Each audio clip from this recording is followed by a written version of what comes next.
स्वागत है आप सबका सिविल सर्विस स्क्वायर में।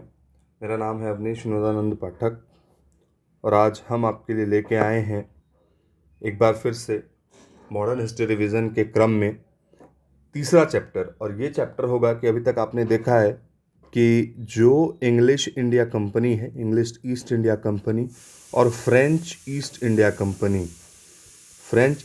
कंपनी या कह सकते हैं कि फ्रेंच कंपनी, तो इंग्लिश कंपनी और फ्रेंच कंपनी अपना अपना दबदबा बनाने में कायम रही है। इंडिया आ चुकी है, लेकिन होता क्या है कि अब जो दोनों इंडिया आ चुके हैं, पुर्तगाली कमज़ोर पड़ गए, डच कमज़ोर पड़ गए, तो असली जो राइवलरी होता है वो इन दोनों के बीच होता है। यानी कि जो अब टसल होगा, पावर टसल जिसे कहते हैं, कि इंडिया में असली व्यापार कौन करेगा। मैं फिर से बता रहा हूँ कि राजनीतिक टसल अभी भी यहाँ शुरू नहीं हुआ है उस लेवल पे, लेकिन यहाँ पहले इस बात की समस्या है कि असली व्यापार करेगा कौन। तो व्यापार को लेके जो टसल है वो अब धीरे धीरे आपको कर्नाटक वार के रूप में दिखना शुरू हो जाएगा। कर्नाटक रीजन के नाम से ये वार प्रसिद्ध है। 3 कर्नाटक युद्ध आपको देखने को मिलेंगे, 3 कर्नाटक वॉर आपको देखने मिलेंगे। और इस कर्नाटक वॉर को लड़ते लड़ते वो लोग यहाँ के इंटरनल स्ट्रक्चर के बारे में समझ गए कि जो इंडिया का इंटरनल पॉलिटिक्स है, राजाओं का या फिर बादशाहों का, जो भी रीजनल है, क्या बंगाल का कंपोजिशन है, क्या हैदराबाद है, क्या कर्नाटक है,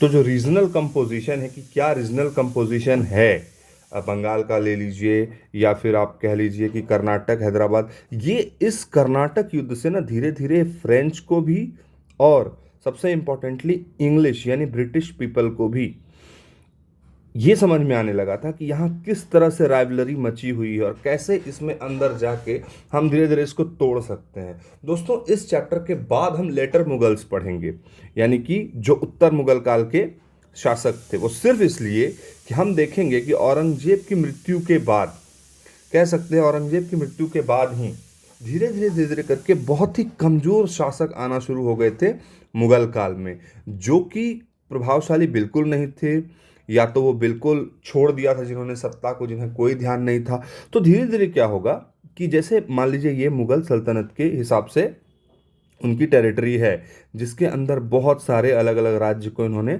समेट के रखा हुआ है।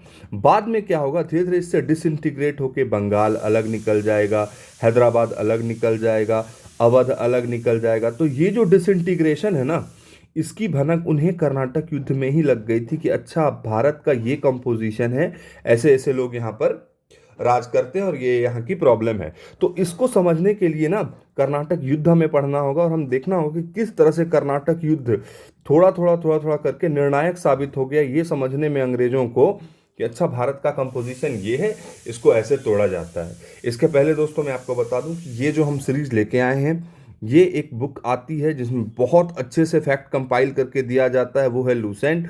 और एक बुक है आपके पास हिस्ट्री की, मॉडर्न हिस्ट्री की स्पेक्ट्रम। ऑल्दो लूसेंट पूरा जीके है, स्पेक्ट्रम सिर्फ मॉडर्न है। इन दोनों को कंपाइल करके बनाया गया है। आप इसको टेलीग्राम पे भी @CSSOMG सर्च करेंगे सारे कैपिटल्स में, तो आपको ग्रुप का लिंक मिल जाएगा। तो आइए चलते हैं दोस्तों। आंग्ल फ्रांसीसी संघर्ष यानी कर्नाटक युद्ध। आंग्ल मतलब ब्रिटिश या इंग्लिश पीपल को एंग्लो करके संबोधित करते हैं इंग्लिश में, और हिंदी में आंग्ल। तो इंग्लिश फ्रेंच संघर्ष जिसका नाम है कर्नाटक युद्ध। देखिए, प्रथम कर्नाटक युद्ध 1746 से 1748। यह युद्ध यूरोप में ऑस्ट्रिया के उत्तराधिकार पर हुए इंग्लैंड फ्रांस युद्ध का विस्तार था। देखिए, जहां एक तरफ भारत में ये दोनों लड़ रहे थे व्यापार करने के लिए, वहीं इनकी राइवलरी पुरानी थी यूरोप में, जहां इनके घर हैं। अगर आप वहां चलेंगे तो वहां पर ऑस्ट्रिया के उत्तराधिकार के संबंध में इंग्लैंड और फ्रांस के बीच में पहले से ही युद्ध छिड़ा हुआ था, और उसी का विस्तार भारत में हो गया। अंग्रेज के तरफ से एक उनका जो सेनापति था बार्नेट था, तो बार्नेट के नेतृत्व में अंग्रेजी नौसेना ने कुछ फ्रांसीसी जलपोत पकड़ लिए। देखिए, होता क्या है, घटना, एक छोटी सी घटना धीरे धीरे तुल पकड़ती है, और यहाँ पर बार्नेट के नेतृत्व में अंग्रेजी नौसेना ने फ्रेंच जलपोत को पकड़ लिया। अब फ्रांसीसी गवर्नर उस टाइम डुप्ले था। डुप्ले ने मॉरिशस के गवर्नर ला बुर्डोने की मदद से मद्रास घेर लिया। वह अंग्रेजों अंग्रेजों को आत्मसमर्पण समर्पण करना पड़ा। अब देखिए जो ला बुडेन था ये भी फ्रेंच गवर्नर था, ये इंडिया का नहीं था, तो इसकी मदद मांगी डुप्ले ने। हालांकि बाद में आप देखेंगे कि ला बुडेन अपने हिसाब से चीजों को टैकल करता है, लेकिन अभी यहां पर ला बुडेन ने डुप्ले की मदद की और मद्रास को चारों तरफ से घेर लिया और अंग्रेजों को यहां पर आत्मसमर्पण करवा दिया। ला बुडेन ने धन के बदले मद्रास लौटा दिया, परंतु डुप्ले ने वापस जीत लिया। मैंने आपसे कहा था कि ला बुडेन की अपनी मंशा थी, इसने लौटा तो दिया मद्रास अंग्रेजों को धन के बदले, लेकिन मैंने आपसे इसके पहले वाले चैप्टर में कहा था कि डुप्ले अपने आप में एक बहुत ही कुशल डिप्लोमैट था, सेनापति था, जो आप कह लीजिए उसको, वो था। तो इसीलिए अपनी बलबूते पे फाइनली डुप्ले ने समझ लिया था कि अपने बलबूते पे ही जीतना होगा, कोई और आएगा मदद करेगा तो अपनी मंशा पूरी करके चला जाएगा। तो इस तरह से डुप्ले ने वापस ले लिया एक बार फिर से फ्रांस। अब देखिए इसके टाइम में एक बहुत ही इंपॉर्टेंट युद्ध आता है दोस्तों, जिसका नाम है सैन टोमे का युद्ध। ये जो युद्ध है इसकी चर्चा आती है प्रथम कर्नाटक युद्ध के दरमियान। देखिए दोस्तों, कर्नाटक वॉर जो है वो लगभग आपको 1746 से 1748 2 साल चला। तो इसके बीच में छोटे छोटे युद्ध हुए होंगे जिससे हम इंग्लिश में बैटल कहते हैं। तो कुछ बैटल्स बहुत इंपॉर्टेंट हैं, जैसे सेंटोम का युद्ध, ये अनवरुद्दीन कर्नाटक का था और फ्रांसीसी इन दोनों के बीच में हुआ। अड्यार नदी के तट पर कैप्टन पैराडाइज की फ्रांसीसी सेना ने महफूज खान के नेतृत्व में कर्नाटक की सेना को हरा दिया। सेंटोम के युद्ध में क्या हुआ था कि महफूज खान का नेतृत्व दे दिया फ्रांसीसी सेना ने, कैप्टन पैराडाइज जो था उसकी फ्रांसीसी सेना थी, महफूज खान के नेतृत्व में कर्नाटक की सेना को हरा दिया। और ये जो है इसे ही हम कहते हैं सेंटोम का युद्ध। ये कई बार डायरेक्ट पूछा जाता है कि वो आपसे ऑप्शन देगा कि सेंटोम का युद्ध कब हुआ था, 1744, 1746, 47, 48, नन ऑफ द अबव। तो वो आपको डेट यहाँ याद रखना, मैंने स्पेशली डेट मेंशन किया है, लिखना भूल गए थे हम। तो आइए चलते हैं हम एक्स ला सपेल यानी 1700। हर युद्ध, देखिए युद्ध जब समाप्त होता था ना अंग्रेजों के जमाने में, ऐसे समाप्त नहीं होता था कि एक पक्ष पूरा मारा गया, दूसरे पक्ष का कब्जा हुआ, फिर होती थी संधियां। अब संधियों पे अगर मैं आऊं तो एक बार मैं संधि आपको बता देता हूं। संधि दो तरह की होती है। एक ऐसी संधि होती है जिसमें बराबर का मसला चलता है, यानी 50-50। ये बहुत कम टाइम आपको देखने मिलेगा मॉडर्न इंडिया में कि 50-50 की संधि हुई है, क्योंकि संधि में मोस्ट ऑफ द टाइम 70-30 की संधि होती थी। जो जीत रहा होता था वो इतना कमजोर कर देता था हारने वाले को कि संधि में जो मैक्सिमम प्रॉफिट था, चाहे वो टेरिटरी का हो चाहे वो पैसे का हो, वो अपनी तरफ ले आता था और इसको कर देता था कमजोर। देखिए दोस्तों, मॉडर्न अब वो जमाना नहीं रह गया था जब एकदम इनको मार के काट के खत्म कर दे। इनको आर्थिक रूप से कमजोर कर देना भी विजय का ही एक द्योतक था। तो आइए चलते हैं 1748 में हुई एक्स ला शपेल की संधि। इसमें युद्ध समाप्त हो गया और मद्रास अंग्रेजों को पुनः प्राप्त हुआ। देखिए मैंने आपसे कहा था कोई ना कोई डील होती है, तो मद्रास अंग्रेजों को पुनः प्राप्त हुआ। इसके बाद मामला थमा नहीं, अब हुआ द्वितीय कर्नाटक युद्ध। ये हुआ 1749 से 1754 तक। देखिए द्वितीय कर्नाटक युद्ध में क्या हुआ, इसमें मैंने आपसे कहा था ना कि धीरे धीरे ये इंटरनल स्ट्रक्चर समझने लगे थे कि भारत के जो छोटे मोटे रियासत हैं, जो प्रांत हैं, उनके क्या हैं पॉलिटिकल स्ट्रक्चर। फ्रांसीसियों द्वारा हैदराबाद व कर्नाटक रियासतों की आंतरिक राजनीति में हस्तक्षेप हुआ। क्या, कर्नाटक और हैदराबाद में जैसे कि हैदराबाद अगर आप बात करें तो मुजफ्फर जंग और नासिर जंग, इन दोनों में भिड़ंत थी। चंदा साहेब और अनवरुद्दीन में भिड़ंत थी कर्नाटक में। लेकिन इस भिड़ंत को आग देकर इसका फायदा उठाया एक तरफ फ्रांसीसियों ने और दूसरी तरफ अंग्रेजों ने। वो धीरे धीरे क्या कर रहे थे कि जो लड़ाई उनकी थी ही नहीं, वो उसमें सिर्फ इसलिए जाना चाह रहे थे कि अल्टीमेटली वो इन्हें भी खत्म करके यहाँ कंट्रोल चाहते थे और अंग्रेजों की तो मंशा ही यही थी। तो इसमें दो पक्ष बना। हैदराबाद में मुजफ्फर जंग, जिसका समर्थन किया फ्रांसीसियों ने, और नासिर जंग, जिसका समर्थन किया अंग्रेजों ने, इन दोनों के बीच भिड़ंत हुई। और कर्नाटक में चंदा साहिब, जिसका समर्थन किया फ्रांसीसियों ने, और अनवरुद्दीन, जिसका समर्थन किया अंग्रेजों ने। तो ये जो समर्थन है ना, ये समर्थन कुछ नहीं है, ये तरीका है इंटरनल पॉलिटिक्स में एंटर करने का, जो कि मैंने आपको पहले ही बताया था। अब इसमें एक इंपॉर्टेंट युद्ध आता है, जैसे वहाँ सेंटोम का युद्ध था, यहाँ है अंबूर का युद्ध। अगस्त 1749 में मुजफ्फर जंग, चंदा साहिब व फ्रेंच सेनाओं ने अनवरुद्दीन को हराकर मार डाला। अंबूर का युद्ध में यही इंपॉर्टेंट है कि डेट कब थी, ये सवाल एक बार पूछा गया है, आप चाहें तो घटना चक्र में देख सकते हैं। दिसंबर 1750 में नासिर जंग भी एक अन्य संघर्ष में मारा गया। आप देखिए, अनवरुद्दीन मर गया और नासिर जंग भी मर गया, यानी कि हर हाल में इन्होंने धीरे धीरे धीरे कंट्रोल करना शुरू कर दिया। मुजफ्फर जंग ने डुप्ले को, अब आइए, इन्होंने आपका साथ दिया है, फ्रांसीसियों ने आपका साथ दिया है, तो कुछ ना कुछ तो देना पड़ेगा। तो मुजफ्फर जंग ने डुप्ले को कृष्णा नदी के दक्षिण का भाग दे दिया तथा बुस्सी के नेतृत्व में एक फ्रेंच टुकड़ी हैदराबाद में रखी गई। देखिए, हैदराबाद में एक टुकड़ी रखी गई और इन्हें कृष्णा नदी के दक्षिण का भाग देना लगा। देखिए, ये जो टुकड़ी रखी गई है ना, इसके नेतृत्व में, माफ कीजिएगा, डुप्ले के नेतृत्व में, ये अंग्रेज बाद में इसी तरह की एक पॉलिसी लाएंगे। मैं उस पॉलिसी पे अभी नहीं जाऊंगा, लेकिन आप याद रखिएगा कि उस पॉलिसी का जो जन्म है वो यही होगा। रॉबर्ट क्लाइव के नेतृत्व में 210 अंग्रेज सैनिकों ने अरकोट को जीत लिया और इसके बाद फ्रांसीसियों की पराजय होने लगी। देखिए, जैसे ही रॉबर्ट क्लाइव एंट्री करता है ना अंग्रेजों के साइड से सीन में, वो धीरे धीरे कायाकल्प करने लगता है। पहले मुजफ्फर जंग, माफ कीजिएगा, रॉबर्ट क्लाइव सिर्फ एक फैक्टर था। अब ये फैक्टर क्या होता है? देखिए, फैक्टर होता है वो जो फैक्ट्री को कंट्रोल करता है। मैंने आपसे पिछली क्लास में बताया था कि फैक्ट्री क्या होता है। तो फैक्ट्री का जो कंट्रोल करता है उसे हम फैक्टर कहते हैं।